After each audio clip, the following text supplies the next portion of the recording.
Hey everybody, Dr. Fisher's here today. We are out and about in my neighborhood and we were just discussing the idea of optimal health. Okay, so what is optimal health? Different people have different opinions on what optimal health is or what health is in a general sense. My perspective of optimal health is this ability to be able to handle all kinds of different scenarios or different circumstances that happen to you and have the resilience, have the energy, have the mental wherewithal, have the physical wherewithal to be able to manage whatever stressors might be coming your way. And as that happens, right, so let's say for example, you know, you're going to the gym, right? One version of that is as you go to the gym, you might be walking on the treadmill, for example, and let's say, for example, you can't walk for 5 minutes, right? So would that be something that you would characterize as healthy?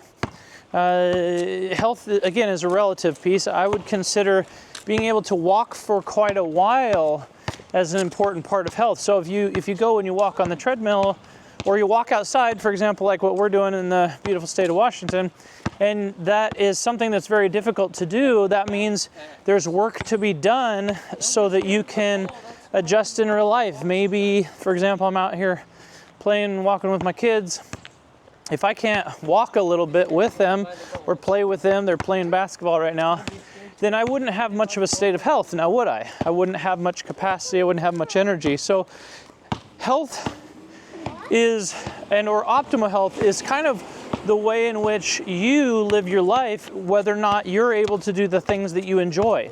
Now, some people would also argue and throw in that idea that health is going to also be related to not only your quality of life, but the quantity of life. Now, quantity of life is going to be something that's relative. Some people are okay only living for, you know, whatever that looks like. You know, a couple hundred years ago, it used to be that people only live for 40, 50, maybe 60 years. Now we're living into our 80s, 90s, 100s, right? Do those people have quality of life? Sometimes people have a quantity of life and they don't have a quality of life. Now, I would say if I'm going to live that long, I really want to have quality of life.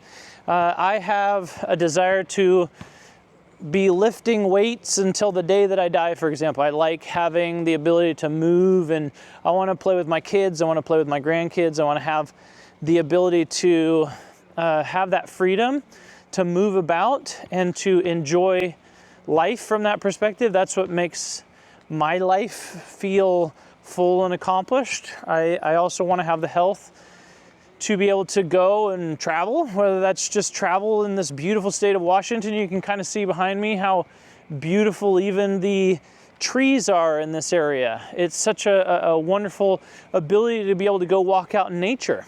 And so health has so many different variable aspects to it that the thing that I want to leave you with today is to really question yourself. Am I healthy? What does healthy mean? Just because you don't have a symptom, by the way, does not mean you are healthy, does not mean you are well. I so often see people that come into my office, and most of the time those people are really sick. They have a lot of symptoms, they have a lot of pain, they're really suffering, and they're motivated to at least reduce their pain, if you will.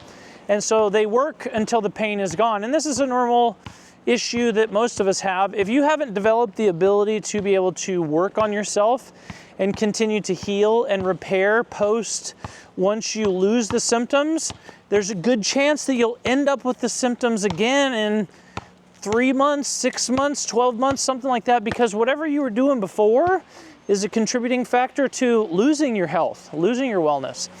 So one of the things that I think of in relationship to health is to be able to learn how to educate yourself on what is going to allow you to self-reflect and have an honest reflection with yourself and know, you know, what is going to motivate you outside of pain, because otherwise you're going to be in this up and down cycle cycle of pain. Oh, I'm out of pain. I don't got to do that anymore. I don't got to take care of myself. I don't need to drink water. I don't need to go to the gym. I don't need to move.